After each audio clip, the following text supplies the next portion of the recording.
오늘은 이 본문 말씀 가지고 신앙이 좋다는 것은 이라는 제목으로 함께 말씀의 은혜를 나누겠습니다.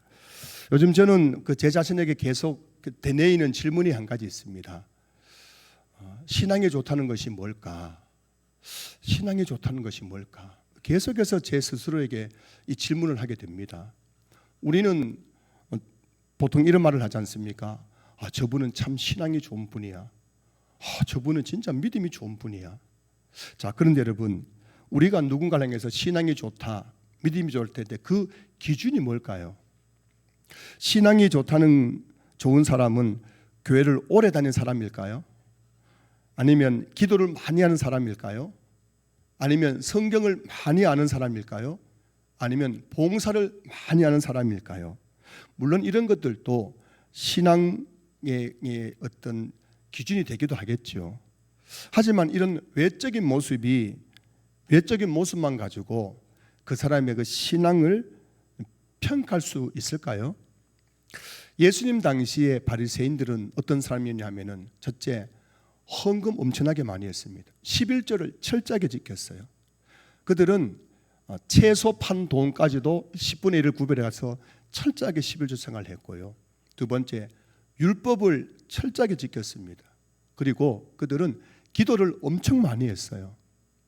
여러분, 만약 이런 분이 오늘 우리 교회에 있으면 어떻게 할까요, 여러분들? 헌금도 많이 하고 막 말씀대로 막 살려고 하는 모습 보이고 또 기도도 엄청 많이 하고, 그런 분이 우리 교회에 계시면 여러분들 그분을 어떻게 하겠습니까? 야, 저분 진짜 신앙이 좋네, 이렇게 생각할 겁니다. 그런데 이렇게 열심히 신앙생활을 했던 바리새인을 향하여서 예수님께서 뭐라고 말씀하셨을까요? 마태복음 23장 27절, 화 있을진저 외식하는 서기관들과 바리새인들이여 회칠한 무덤 같으니 겉으로는 아름답게 보이나 그 안에는 죽은 사람의 뼈와 모든 더러운 것이 가득하도다 라고 책망하셨어요. 헌금 그래 많이 했는데, 율법을 그렇게 철저하게 지켰는데, 기도도 그렇게 많이 했는데 예수님 그것도 몰라주시면서 그들을 책망하더란 겁니다. 너희들은 겉으로는 그렇게 열심히 신앙생활 잘하는 것 같지만 속은 텅텅 비었다고, 무덤 같다고 그렇게 책망했다는 겁니다. 무슨 말씀입니까? 겉모습만으로는 신앙을 평가할 수가 없다는 것입니다. 그래서 오늘은 정말 신앙이 좋다는 것이 뭔가에 대해서 한번 성경적으로 한번 살펴보려고 해요. 성경이 말하는 신앙 좋은 사람은 어떤 사람인가? 나는 지금 어떤 신앙의 수준에 있는가 한번 생각해보는 그런 시간 되었으면 좋겠습니다. 먼저 신앙 좋은 것이 아닌 것에 대해서 성경이 우리에게 말씀해 주고 있어요. 신앙이 좋은 것 아닌 겁니다. 자, 마태복음 7장 21절부터 23절까지 말씀인데요. 나더러 주여 주여 하는 자마다 다 천국에 들어갈 것이 아니요 다만 하늘에 계신 내 아버지 뜻대로 행하는 자라야 들어가리라. 그날에 많은 사람이 나더러 이르되 주여 주여 우리가 주의 이름으로 선지자 노릇하며 주의 이름으로 귀신을 쫓아내며 주의 이름으로 많은 권능을 행하지 아니하였나이까 하리니 그때에 내가 그들에게 밝히 말하되 내가 너희를 도무지 알지 못하니 불법을 행하는 자들아 내게서 떠나가라 하리라. 오늘 이 마태복음 7장에 나오는 등장하는 이 사람들은 그 겉으로 보기에는 엄청 믿음이 좋은 사람처럼 보이지 않습니까? 주여 우리가 주의 이름으로 선지자 노릇하며 주의 이름으로 귀신을 쫓아내며 주의 이름으로 많은 권능을 행하지 아니하였나이까.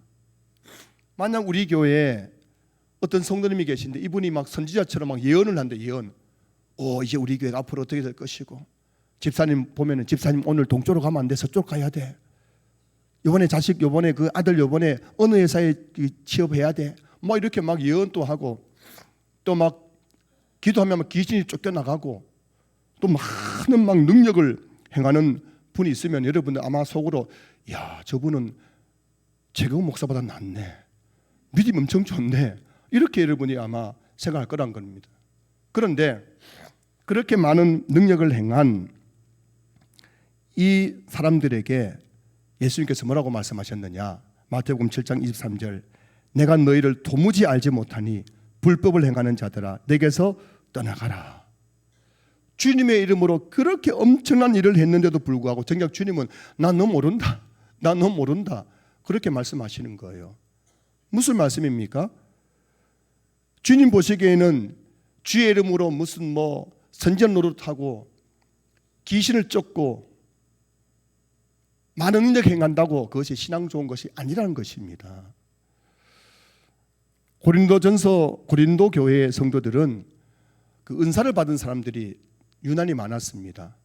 고린도 교회에 보면은 시인의 은사, 병 고치는 은사 받은 사람, 축사의 은사, 귀신 쫓는 은사를 받은 사람, 엄청난 능력을 행하는 사람, 예언하는 사람, 방언하는 사람들, 이런 은사 받은 성도들이 엄청 많았어요.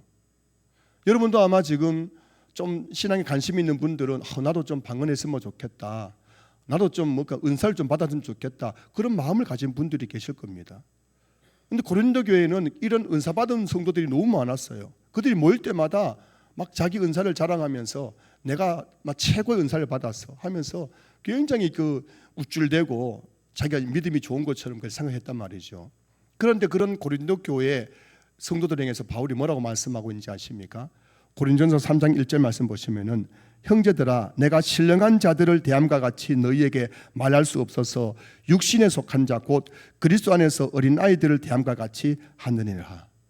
지금 바울이요 은사를 많이 받아가지고 막 교회에서 막 내가 막 믿음이 제일 좋은 것처럼 막 그렇게 의시되고 있는 그 고린도 교회 성도를 향해서 너희들은 육신에 속한 자 곧 그리스도 안에서 영적 어린 아이들이라고 그렇게 책망하고 있더란 겁니다. 여러분 은사하고 신앙하고는 별 관계가 없다는 거예요. 여러분 기억하셔야 됩니다. 귀신을 쫓고 막 예언을 하고 막 병을 고치고 막 방언을 막 유창하게 한다는 거 하고 신앙하고는 전혀 상관이 없는 거예요. 은사와 신앙은 전혀 상관이 없는 겁니다. 그걸 지금 말하고 있는 겁니다. 여러분 그렇다면 성경이 말하는 참된 신앙, 진짜 신앙이 좋은 것, 하나님 보시기에 정말 좋은 신앙은 어떤 신앙일까요? 마태복음 22장 37절부터 40절까지 말씀입니다. 예수께서 이르시되 내 마음을 다하고 목숨을 다하고 뜻을 다하여 주 너희 하나님을 사랑하라 하셨으니 이것이 크고 첫째 되는 계명이요 둘째도 그와 같으니 내 이웃을 내 자신같이 사랑하라 하셨으니 이 두 계명이 온 율법과 선지자의 강령이니라 말씀합니다. 여기서 이 두 계명이 온 율법과 선지자의 강령이니라는 이 말씀이 뭐냐면 온 율법이란 것은 창세기, 출애굽기, 레위기, 민수기, 신명기 이 5권의 율법서를 말하고 있고요. 선지자의 강령이라는 말은 선지서를 말하고 있는 겁니다. 구약성경 크게 두 가지 아닙니까? 율법서와 선지서로 이루어져 있거든요. 역사서, 시가서는 그 별책 부록 같은 거고요. 이 율법서와 선지서가 구약성경의 대부분을 차지하고 있는 거 아닙니까? 그 지금 예수님께서 하신 말씀이 뭐냐면은 구약 성경을 한마디로 말하면은 하나님 사랑, 이웃 사랑이라는 것입니다. 그런데 여러분 사랑이 뭘까요? 사랑은 대상이 있어야 되지 않습니까? 대상. 사랑은 혼자 하는 게 아니잖아요. 대상이 있는 거죠. 그래서 이 사랑은 언제나 관계 속에서 이게 나타나는 것이에요. 그래서 하나님을 사랑한다는 것은 곧 하나님과의 관계를 말하는 것이고 이웃을 사랑한다는 것은 곧 이웃과의 관계를 의미하는 것입니다. 그래서 구약 성경의 핵심은 뭐냐면은 바로 하나님과의 관계이고 이웃과의 관계입니다. 여러분 이 구약 성경이 있지 않습니까? 이 구약 성경이 말하는 게 뭐냐면은 구약 성경에서 가장 중요하게 다룬 게 뭐냐면은 하나님과의 관계고 그 다음에 이웃과의 관계인 겁니다. 그 신앙의 핵심이 뭐냐고요? 신앙의 핵심. 구약 성경이 말하는 신앙의 우리 핵심이 뭐냐면 그것은 바로 관계란 거예요. 관계. 위로는 하나님과 관계이고 옆으로는 사람과의 관계. 이게 신앙의 본질이고 가장 중요한 것이라고 말씀하고 있는 겁니다. 예수님이 이 두 관계는 동전의 양면과 같이 늘 함께 공존한다고 말씀하고 있는 거예요. 하나님 사랑하는 거하고 이웃 사랑이 별개가 아니라 이 두 것이 동전의 양면과 같이 되어 있다는 겁니다. 하나님을 사랑한 사람은 이웃을 사랑한 사람이에요. 이웃을 사랑한 사람은 그 사람은 분명 하나님을 사랑하는 사람이란 것입니다. 그걸 마태복음 22장 37절부터 4절까지 말씀하고 있는 것이거든요. 물론 우리는 재성을 가진 존재이기 때문에 관계에 실패하기도 하고 사랑하지 못할 때도 있죠. 그러나 하나님과의 관계가 깊어질수록 우리는 점점 더 이웃을 사랑하게 되고 더 용서하게 되고 더 섬기는 사람으로 변하게 된다는 것입니다. 그래서 이런 말이 있죠. 신앙의 뿌리는 하나님과 관계이고 신앙의 열매는 사람과의 관계에서 드러난다. 여러분, 신앙의 뿌리가 뭐라고? 누구와의 관계라고요? 하나님과 관계입니다. 신앙의 열매는 사람과 관계를 통해서 드러나게 되는 것입니다. 참된 신앙은 교회에서 그냥 주여 주여 하는 것이 아니라, 교회에서 팔 걷어붙이고 막 열심히 하는 것이 아니라, 참된 신앙은 가정에서, 교회에서, 직장에서, 사람들과의 관계 속에서 다 드러나게 되는 것입니다. 오늘 본문 요한복음 15장 1절부터 7절까지 말씀은 그 신앙의 이 본질에 대해서 말씀하고 있는 본문이거든요. 그 신앙의 본질이 무엇이냐는 것입니다. 예수님은 포도나무와 가지 비유를 통해 신앙의 본질은 예수님과의 살아있는 관계에 있음을 지금 가르쳐주고 계신 겁니다. 가지가 포도나무에 붙어 있을 때 생명을 공급받고 열매를 맺는 것처럼 우리 신자들이 그리스도와 연합될 때 영적인 생명을 누리고 열매를 맺게 된다는 것을 오늘 본문이 우리에게 말씀해 주고 있는 겁니다. 신앙은 열심히 하는 것이 전부가 아니라 신앙은 바로 관계의 문제인 것입니다. 지금 내가 교회에서 얼마나 열심히 하느냐가 그것도 필요하지만 내가 지금 주님과 어떤 관계를 맺고 있느냐, 이게 더 중요하고 신앙의 본질과 같은 것임을 오늘 본문이 우리에게 말씀해 주고 있는 겁니다. 아무리 좋은 휴대폰도 충전기와 연결되지 않으면 쓸모가 없지 않습니까? 뭐 아이폰이다, 뭐 그 갤럭시 뭐 S26인까지 나왔습니까? 제가 25인가 4를 쓰고 있는데 아무리 새로 나온 그 기능이 많은 휴대폰도 충전기와 연결되지 않으면 쓸모없는 그냥 기계 덩어리에 불과한 거예요. 기능의 문제가 아니라 연결되어 있는 것이 그만큼 중요한 것입니다. 우리도 마찬가지 아니겠습니까? 신앙의 문제는 열심히 문제가 아니에요. 막 열심히 한다고 되는 게 아니에요, 여러분. 그냥 무조건 열심히 하고 막 예배 열심히 드리고 기도 열심히 하고 막 봉사 열심히 하고, 그게 신앙의 본질이 아니라 주님과 내가 지금 어떻게 연결되어 있느냐, 이게 가장 중요하다는 것입니다. 여러분, 교회에서 문제 일으키는 성도들이 그냥 주일 예배만 드리는 성도들입니까? 열심히 하는 성도들이에요? 교회 문제 일으키는 성도들은 다 보면은 남다른 열심히 있는 분들이에요. 주일 교회만 왔다가 돌아가신 분들은 아무 문제 일으키지 않습니다. 꼭 보면은 막 열심히 하는 성도들, 그 성도들이 교회를 어지럽히고 상처 주고 문제 일으키는 거예요. 뭐가 문제? 열심히 하는데 뭐가 문제냐? 주님과 연결되지 않았기 때문이에요. 주님과 연결된 사람은 열심히 하고 안 하고를 떠나가지고 그 주님 안에 있는 열매가 나타나기 때문에 교회를 화목하게 하고 성도들 화평하게 하고 교회를 유익하게 하는 사람이 되는 겁니다. 연결이에요, 연결. 신앙의 A는 연결입니다. 주님과 연결되어 있는 것입니다. 오늘 본문에는 거하라는 표현이 많이 나오죠. 4절 보면은 내 안에 거하라. 5절 그가 내 안에 내가 그 안에 거하면. 7절 너희가 내 안에 거하고. 여기서 이 거하다, 거한다, 거하다는 이 단어, 헬라 단어의 의미가 뭐냐면은, 이 거한다는 단어의 의미가 뭐냐면은 예수 그리스도와 살아있는 연합 가운데 머문다는 의미를 가지고 있는 거예요. 내 안에 거하란 말은 예수 그리스도와 함께 연합 가운데 머물라라는 말이거든요. 우리는 그리스도와 연합을 통해서 제사함을 받고 의롭다 하심을 받았습니다. 그리고 그리스도와의 연합을 통해서 날마다 거룩하게 변화되어 가는 것입니다. 신앙생활은 그리스도 안에 거하면서 그리스도와 얼마만큼의 친밀한 연합을 이루는가에 달려 있는 것이에요. 이게 신앙의 본질인 겁니다. 주님 보시는 신앙의 평가는 여기에 있는 것이거든요.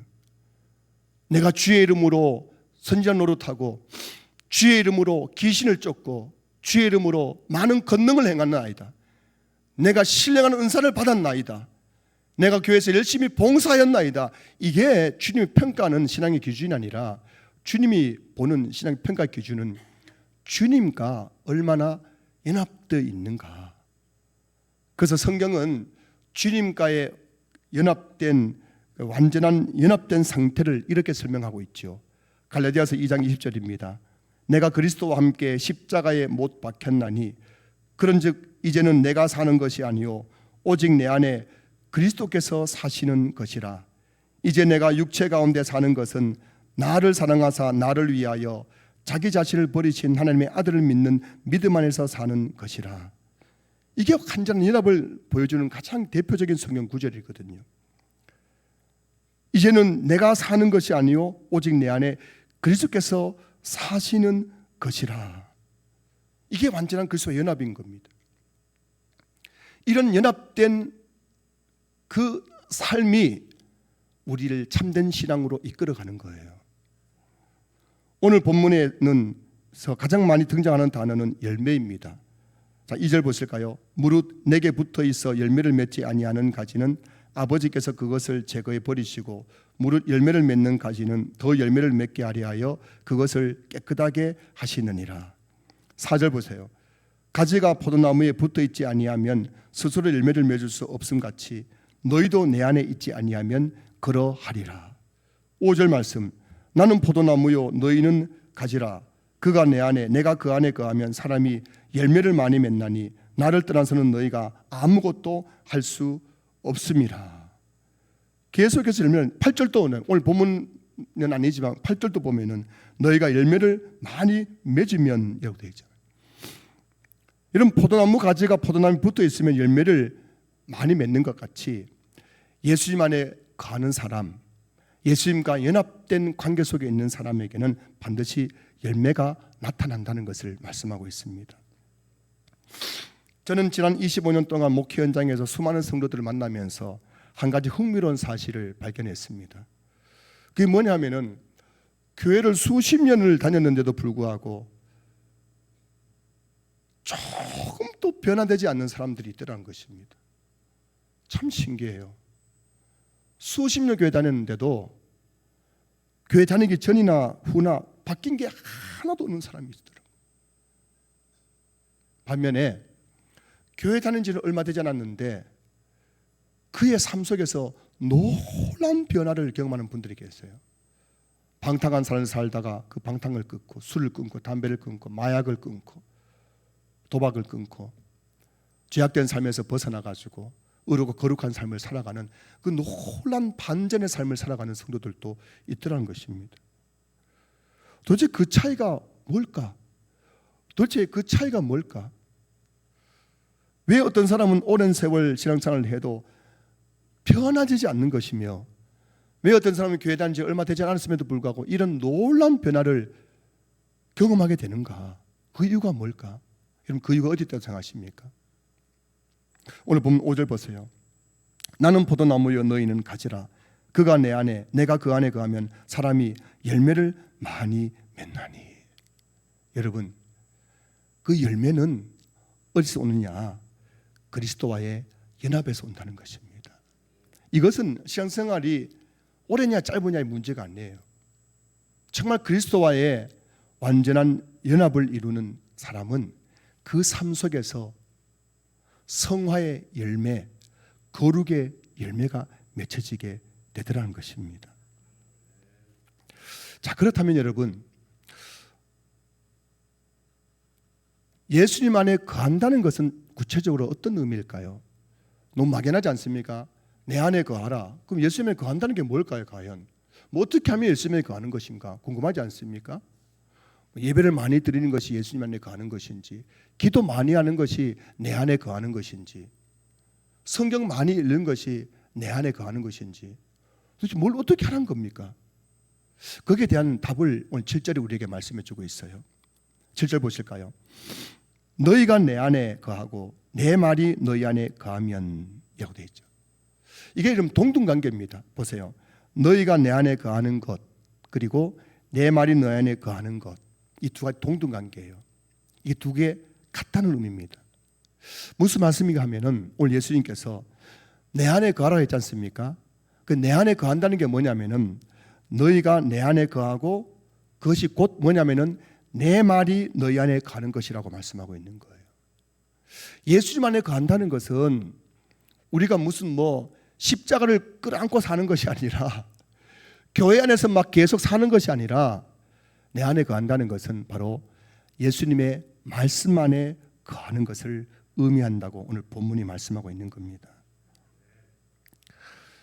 예수님 안에 거한다는 것은 말씀 안에 거하는 삶, 말씀을 읽고 듣고 배우고 암송하고 그 말씀을 사랑하고 그 말씀을 삶 속에서 순종하며 살아가는 것을 의미하는 거예요. 자, 여러분 다시 말씀드립니다. 여러분들이 예수님 안에 거하는 삶을 살고 있다는 게 뭘 말하냐면은 바로 예수님의 말씀 안에 거하는 삶을 살고 있다는 것을 의미하는 것입니다. 요즘 좀 한때 굉장히 좀 이렇게 많이 좀 알려졌던 우리 선한 목자교 유기성 목사님이 계속 목회할 동안에 강조했던 게 뭐냐면은 그 예수님과 동행하는 삶에 대해서 강조했지 않습니까? 여러분, 예수님과 동행하는 삶이 뭘까요? 예수님과 동행하는 삶을 한마디로 말하면 예수님 말씀과 동행하는 삶인 거예요. 늘 내 삶 속에서 말씀을 묵상하고 말씀을 읽고 말씀을 또 듣고 또 그 말씀을 배우면서 그 말씀대로 살아가는 삶, 이게 바로 예수님과 동행하는 삶 아닙니까? 그래서 여러분, 말씀을 가까이 하는 삶이고 주님 안에 거하는 삶인 거예요. 예수님과의 관계는 말씀과의 관계라고 말할 수 있는 것입니다. 사랑하는 여러분, 신앙이 좋다는 것이 뭘까요? 신앙이 좋다는 것은 단순히 교회 생활을 열심히 하는 것을 의미하는 것이 아닙니다. 신앙이 좋다는 것은 날마다 말씀을 통해 주님과 교제하는 삶을 살아가는 것을 의미하는 것입니다. 그런 삶에는 반드시 열매가 뒤따르게 되는 겁니다. 예수님과 동행하는 삶, 말씀과 동행하는 삶, 예수님 안에 거하는 삶을 살아가면요, 그 뒤에는 반드시 결과로서 열매가 뒤따르게 되는 겁니다. 오늘 본문 보십시오. 가지가 포도나무에 붙어 있으면 반드시 열매를 맺는다고 되어 있지 않습니까? 그리스도와 연합된 삶, 예수님 안에 거하는 삶, 말씀 안에 거하는 삶을 살아가면요, 반드시 열매가 나타나는 거예요. 특별한 오늘 이 열매를 가리켜서 갈라디아서 5장에서는 성령의 열매라고 말씀하고 있죠. 갈라디아서 5장 22절 23절 말씀 보실까요? 오직 성령의 열매는 사랑과 희락과 화평과 오래 참음과 자비와 양선과 충성과 온유와 절제니. 여러분, 성령의 열매는 예수님 안에 거하는 삶의 결과인 겁니다. 우리가 예수님 안에 거하고 그리스도와 연합되어서 말씀 안에서 늘 살아가게 되면요, 그 결과로서 우리 안에서 성령의 열매가 맺혀지게 되는 것입니다. 그런데 성령의 9가지 열매는 한 가지 공통점이 있죠. 성령의 열매는 사람과의 관계와 관련된 열매란 것입니다. 사랑은 뭘까요? 사람과의 관계잖아요. 그 다음에 오래 참음, 자비 베푼다, 양선, 충성, 신실하면 친실하다, 온유하다, 절제한다. 이 모든 것들은 사람과의 관계 속에 나타나는 열매라는 것입니다. 그 성령의 열매를 다른 말로 하면 관계의 열매인 거예요. 주님과의 관계가 바로 서면은 성령의 열매를 맺으면서 사람과의 관계도 열매를 맺기 시작하는 것입니다. 그래서 사람과의 관계는 내가 주님과 어떤 관계를 맺고 있는지를 보여주는 거울과 같은 거예요. 여러분, 거울 보면은 내 얼굴 다 보이지 않습니까? 그 내가 지금 내 신앙이 지금 어떤가를 보려면 뭘 보면 되냐면은 내가 지금 사람들과 어떤 관계를 맺고 있는가를 보면은 그것이 내가 주님과 관계를 보는 거울과 같은 거예요. 신앙이 좋은 성도는 사람과 관계에서 나쁜 열매를 맺을 수가 없다는 것입니다. 여러분, 포도나무 가지에는 포도 열매가 맺히고 사과나무 가지에는 사과 열매가 맺히는 것이 당연한 거 아니겠습니까? 주님과 연합되어 있는 사람이라면 그 주님으로부터 흘러나오는 그 은혜를 통해서, 그 생명을 통해서 우리 안에는 사람과 관계에 열매가 맺혀지게 되는 거예요.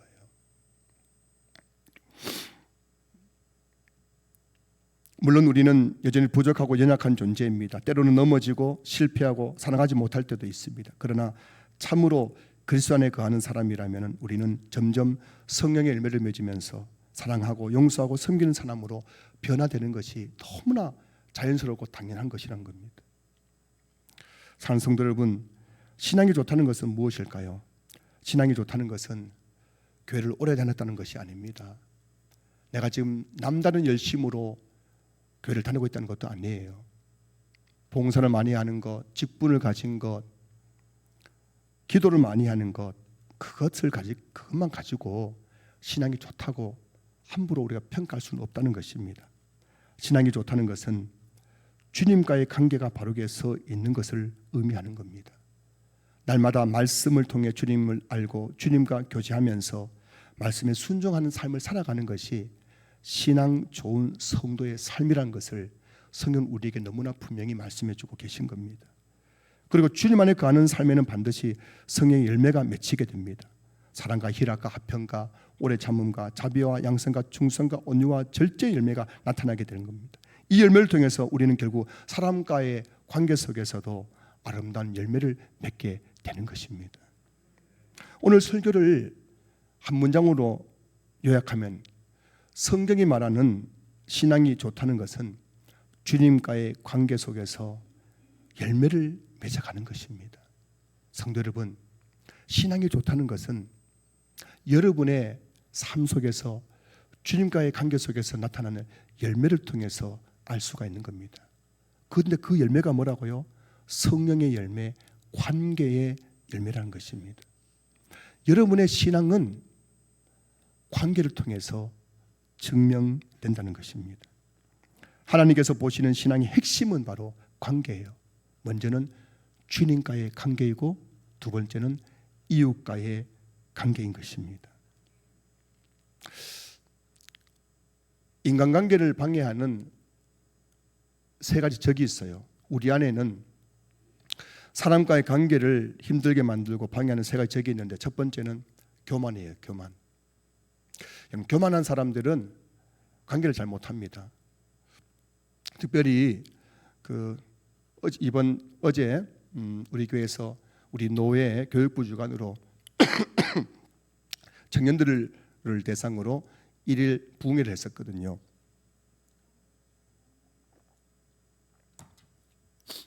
그 강사로 오신 이제